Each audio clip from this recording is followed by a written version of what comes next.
Hello, everybody, and today I want to talk about a kind of lost synergy between injury and lack of body awareness, let's call it. So, essentially, in practice, in the therapeutic stuff that I do, there's often a very strong correlation between somebody being injured and the lack of connection with the body.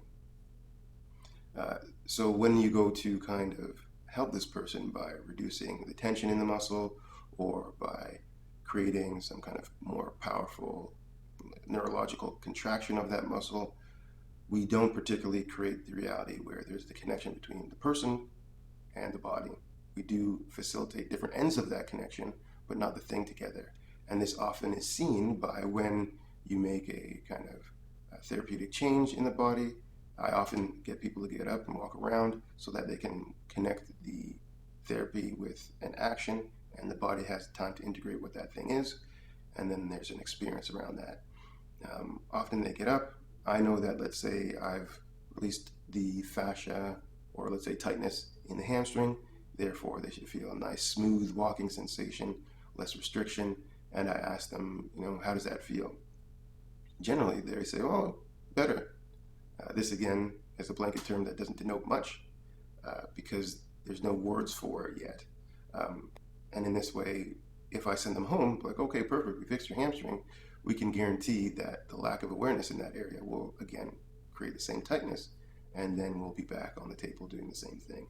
To kind of disrupt this pattern, we have to then integrate the person and the body by exercise. This, to me, is the greater expression of exercise to bring about a more complete connection with the person and the body and the response of the body to actions or movement.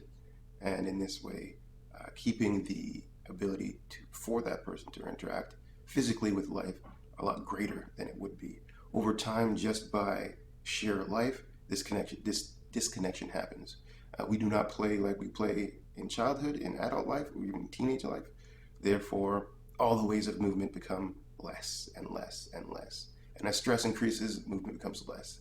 And it's not so much the sedentarism of, let's say, that thing, but it is the disconnection of the body with the world and the person with the body, and too much identification, I guess, with the mind, because that's where the stressor is. We don't want that to happen. That is the most devastating part of that whole scenario, and we need to reintegrate this person into that thing. Often there's a mindset that says that I should be way more busy doing this thing and gives it too much importance. Therefore, all things other than that kind of suffer in the expression of complete daily life, let's say. Ultimately, we want to work on that. We don't just want to give exercises because that necessarily is not the ends. We want to create connection. This is the purpose of self-care, and this is the restorative aspect. Yes, we have the two ends of the spectrum, but how do we put that back into the whole? How is this thing actually holistic and not holistic in the sense of just integrating different separate parts all together? It's more integrating the reality that connects all the parts. Therefore, a person can have appreciation appropriate to the issue that is most stressing on their body at whatever time and be able to know what to do about that. This is the self-care part of it. Essentially, I found this to be very powerful and something that we have to continue to develop. Thank you very much.